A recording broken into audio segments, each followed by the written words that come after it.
Hello friends, welcome to our channel, and today's our topic is very important because in this topic we will learn how can we use the formulas. In all our example is based on formulas. We will not do any manual inputting in it.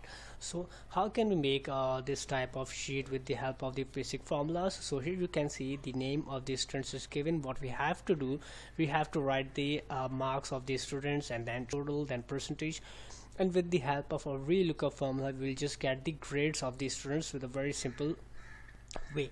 Second thing, we have in the average formula we have to use average, maximum, minimum, and what's the difference between CountA and the count function. So we'll start our lectures to save our time. So here you can see first what we have to do, we have to write the marks of the students. So you can put the manual entry in it, but I will use a formula to get the random marks to here. So how I can use the random marks? So I use the Randbetween function, like R and the Randbe, and you can see here the Randbetween function. In the Randbetween function it says us the two extremes. First one is the lowest number, which is the bottom, and the other one is top. So to make it more practical, we will just give it the 55 is the least number and 100 is the maximum number, and then you just need to press it enter. So it gives you 94 randomly. Now what you have to do, you have to just drag it down to all the values. So here you can see you get the values, but in the Randbetween we face some types of issue in it. Like for suppose if I just press double click on any other function, so values will change. So we have to first make the values constant. So how we can make the values constant? We have to select the all values, then we have to write a copy, and again we have to use the same function, and here you can see the paste values. If we use only paste function, it will also paste the formula, and if we use paste values, so it will make it constant. And now if I just double click on any other function, the values remains constant. This is what we have to first do. Then it says total. Total means we have to use our second function or second formula, which is sum formula. So how we can use the sum formula? We have to write equals to SUM sum, bracket open, then it says number, so we just give the whole series of number and then close the bracket, then it got the sum. Now you have to just drag it down, so the sum function will implement on all the columns or all the raw cells. Now it says the percentage.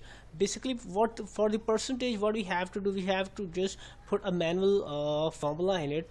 Like how we can use the percentage function? First, we have to write equals to, then bracket open, in the bracket we have to give the obtained or the total marks, then divide by the our total marks, and for each subject we assume 100% or 100 marks is the total. So the total subjects are 4, so the total marks will become 400, and then multiply by 100, so it gives us the percentage. Then we have to just drag it down, so we will get the percentage. Now here you can see in this function or in this cell we got the 0 decimal value, in we got 1 decimal, so we have to make the constant, or we have to make the similar, so we will increase the decimal up to 2 cells, so we will get the percentage in these cells. Now what we have to do, we have to give the grades, and here the criteria of the grade is given. Like for if the student got the percentage up to 90%, then he will be given A grade. If the person or the student got 80% or more, then he will be graded B, and if the person got less than 60, then he will be graded F.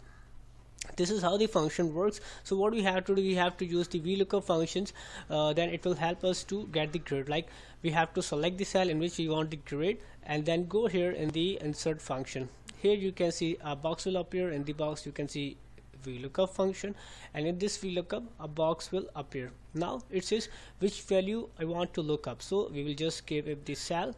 Now it says from which table array I want to extract the data, so we will give him the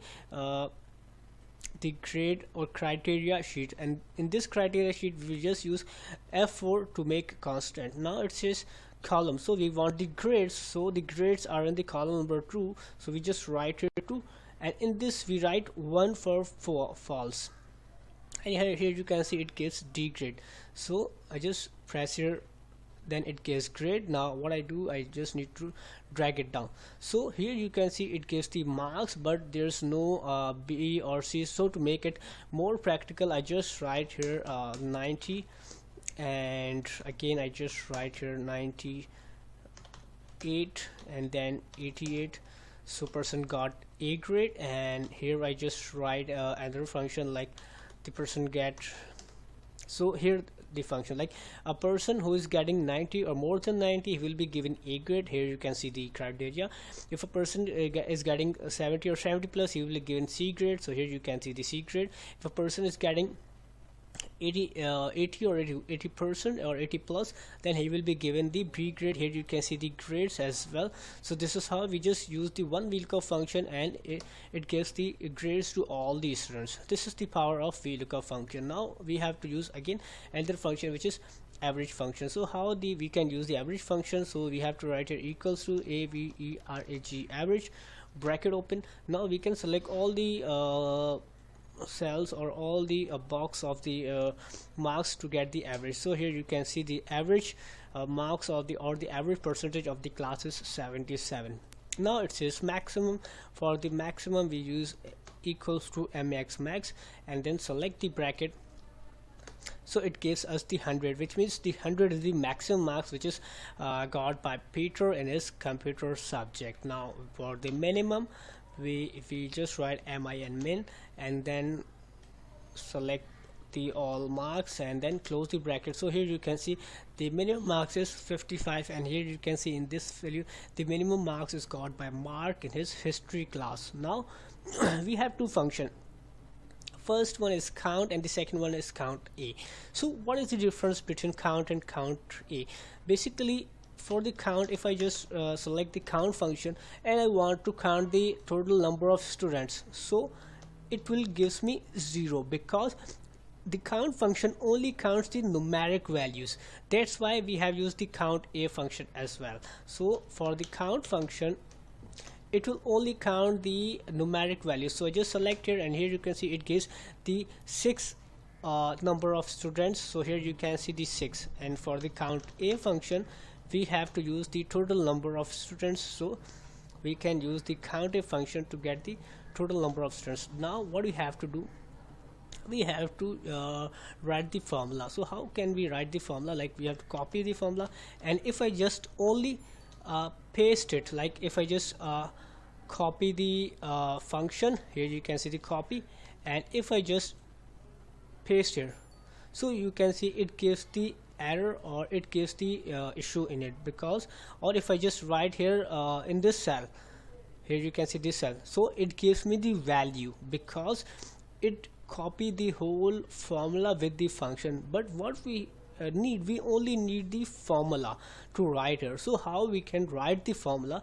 Like we have to first select the whole or copy the whole formula, then we have to write apostrophe, or you can see the comma here, and then paste. So it gives the formula. In the same way we use the same function. We have to use the symbol, and then again we use the same function here, and again use the same function for this cell, and this the last one. So we use the same function for this cell. Now you can use here the left alignment, or you can use here the italic to make it more attractive. This is all how we have used the simple sheet for the students, and all the sheet is made up of formulas. We have used the only formulas, we have not put any manual values in it. We got the marks by the formula, we got the total by the formula, we got the percentage, grade, maximum, average, minimum, count, COUNTIF. All these functions uses the formula. This is all we have done in our sheet. If you like our video, please share and subscribe it. Thank you.